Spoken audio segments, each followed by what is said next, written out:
Hello, ഇപ്പോൾ ഒത്തിരി പൂക്കൾ നമ്മുടെ തോട്ടത്തിലുണ്ടായിട്ട് അതിൽ കുറച്ച് പൂക്കൾ ഇന്ന് കാണിക്കാം. ഇതാക്കില്ലേ കേട്ടോ, 2 ബഡ് വന്നിട്ടുണ്ട്. റീപ്പോർട്ടിന് ശേഷം ഉണ്ടായതാണേ. അടുത്തത് അതിഥിയാണ് കേട്ടോ. ഇത് റീപ്പോർട്ടൊന്നും ചെയ്തിട്ടില്ല, വളവും വെച്ച് കൊടുത്തിട്ടില്ല, റണ്ണർ എടുത്ത് വെച്ച് കൊടുത്താണ്. ബഡ് പിന്നെയും ഉണ്ടാകുന്നുണ്ട് കേട്ടോ. അതിഥിയാണേ. അടുത്താണ് ക്രിസ്റ്റൽ വൈറ്റ് കേട്ടോ. സൂപ്പർ ബ്ലൂമറാണ്. ഒരു ബൗൾ വെറൈറ്റി പോലെയാണ് കേട്ടോ. വലിയ ഫ്ലവറൊന്നും അല്ല, എന്നാലും നന്നായിട്ട് പൂക്കൾ ഉണ്ടാവുന്ന ഒരു വെറൈറ്റിയാണ്. പുതിയൊരു വെറൈറ്റിയാണ് ക്രിസ്റ്റൽ വൈറ്റ്. അടുത്തത് നമ്മുടെ ദ്രോണയാണ് കേട്ടോ. നന്നായിട്ട് വിടർന്നിട്ടുണ്ടേ. തനിയെ വിടർന്നാണ്. തേനീച്ച വന്നിട്ടുണ്ടായിരുന്നു സ്മെല്ലടിച്ചിട്ട്. നല്ല വലിയ ഫ്ലവറാണ്. ഇതൊന്നും റിപ്പോർട്ട് ചെയ്ത് വെച്ചിട്ടില്ല, ഫസ്റ്റ് ഫ്ലവറാണേ. അടുത്തത് യെല്ലോ ഫ്ലെയിമാണ് കേട്ടോ. ഇതൊക്കെ ഇന്ന് വിടർന്നാണ്. ഇത് നമ്മുടെ ജുവാബ 13 ആണ് കേട്ടോ. നല്ല അടിപൊളി ഫ്ലവറാണ് കേട്ടോ ജുവാബ. ഇതൊരു പുതിയ വെറൈറ്റിയാണ് കേട്ടോ. കനക എന്നാണ് പേര്. ഇത് 2ാമത്തെ ദിവസമായി. മഴയൊക്കെ കാരണോട്ട് ഇങ്ങനെ ഒരു പിങ്ക് കളറിലെ ഫ്ലവറാണ് കേട്ടോ കനക. 2-3 ദിവസം ആകുമ്പോൾ വൈറ്റിലോട്ട് മാറും. ഇന്ന് വിടർന്ന ഗോൾഡൻ സൺസെറ്റ് ആണ് കേട്ടോ. ഇതുണ്ടോ, ഉള്ളില് യെല്ലോവും അറ്റത്ത് പിങ്ക് കളറും ഒരു ഓറഞ്ച് കളറൊക്കെ പോലെ നല്ല ഭംഗിയാണ് കേട്ടോ. അധികം ഇതളുകളൊന്നും ഇല്ലതാ. ഇതാണ് ഇതളുകളൊക്കെ ഉള്ളത്. നല്ല ഭംഗിയാണ് കാണാൻ. ഇതൊരു പുതിയ വെറൈറ്റിയാണ് കേട്ടോ. കാണിച്ചിട്ടുണ്ട് ഷോർട്ടില്. ഹരിതയാണ് കേട്ടോ. ഹരിതയുടെ മെച്ചോർഡ് ഫ്ലവർ ആയിട്ടുണ്ട്. ഈ കറുത്ത ഡോട്ടും മഴവെള്ളം വീണിട്ടാണ് കേട്ടോ.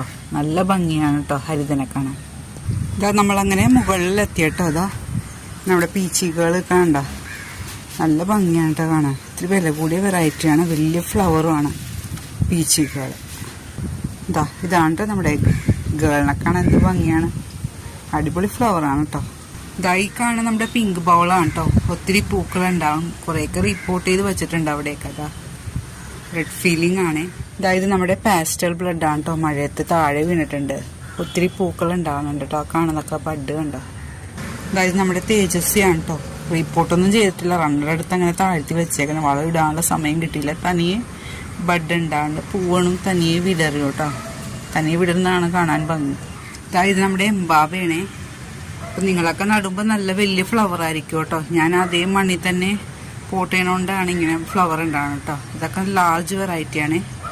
ഇത് നമ്മുടെ റെഡ് ഈഡനാണ് കേട്ടോ. ഒത്തിരി പൂക്കളുണ്ടായതാണ് കേട്ടോ. ഒരെണ്ണം ഞാൻ പറിച്ചുകൊണ്ട് പോയി താഴെ കൊണ്ട് വെച്ചു. ഇത് കണ്ടോ, ബഡ് ഉണ്ടാകുന്നുണ്ട്. ഇവിടെ വൈകട ബഡ് ഉണ്ടായി നിൽപ്പുണ്ട്. ഇത് ത്രിവേണിയാണ് കേട്ടോ. നല്ലൊരു വെറൈറ്റിയാണ്. ത്രിവേണിയുടെ ഫ്ലവറാണ്. ഇത് നമ്മുടെ മാജിക് വൈറ്റിന്റെ ബഡാണ് കേട്ടോ. ഒത്തിരി പൂക്കൾ ഉണ്ടാകുന്ന ഒരു വെറൈറ്റിയാണ് കേട്ടോ മാജിക് വൈറ്റ്. മെല്ലെ ജസ്റ്റ് ഇങ്ങനെ ഒരു ഹോൾ വരുമ്പോൾ ഇങ്ങനെ സൈഡൊന്ന് വെച്ചു കൊടുത്താൽ മതി, ഉണ്ടായിക്കോളും.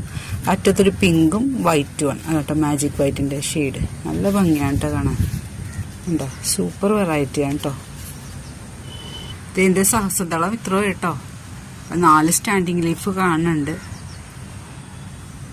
ബഡ് ഉണ്ടാവുമെന്ന് എനിക്കറിയില്ല കേട്ടോ. കാരണം ബഡ് ഉണ്ടാവാൻ പ്രാർത്ഥിക്കുന്നുണ്ട്. എന്നാലും ഇതുപോലെ ഒത്തിരി പേര് കാണാൻ കൊതിക്കുന്നുണ്ട്. അവർക്കൊക്കെ ഉണ്ടാകട്ടെ എന്ന് ഞാൻ പ്രാർത്ഥിക്കുന്നു കേട്ടോ. ആ കാണുന്നത് ഞങ്ങളുടെ പിങ്ക് ജുപ്പിറ്ററാണ് കേട്ടോ. അതൊക്കെ ഞാൻ വളമൊന്നും അധികം വെച്ച് കൊടുത്തിട്ടില്ല. NPK അങ്ങനെ വെച്ച് കൊടുക്കുന്നുണ്ടോ. ആ കാണുന്നുണ്ടോ ബഡൊക്കെ. നല്ല വെറൈറ്റിയാണ് കേട്ടോ പിങ്ക് ജുപ്പിറ്റർ. നല്ല ഭംഗിയാണ് കാണാൻ. അപ്പൊ ഇന്നുണ്ടായ ഫ്ലവറൊക്കെ കണ്ടില്ലേ. വീഡിയോ ഒക്കെ ഇടക്കിടക്ക് ഇടാട്ടോ. ഇവിടെ നല്ല വഴുകലുണ്ട്. അപ്പോൾ നിങ്ങൾക്ക് വീഡിയോ ഇഷ്ടമായെങ്കിൽ ലൈക്ക് ചെയ്യണം. സബ്സ്ക്രൈബ് ചെയ്യാത്ത കൂട്ടുകാരുണ്ടെങ്കിൽ പ്ലീസ് ഒന്ന് സബ്സ്ക്രൈബ് ചെയ്ത് സപ്പോർട്ട് ചെയ്യണേ. താങ്ക്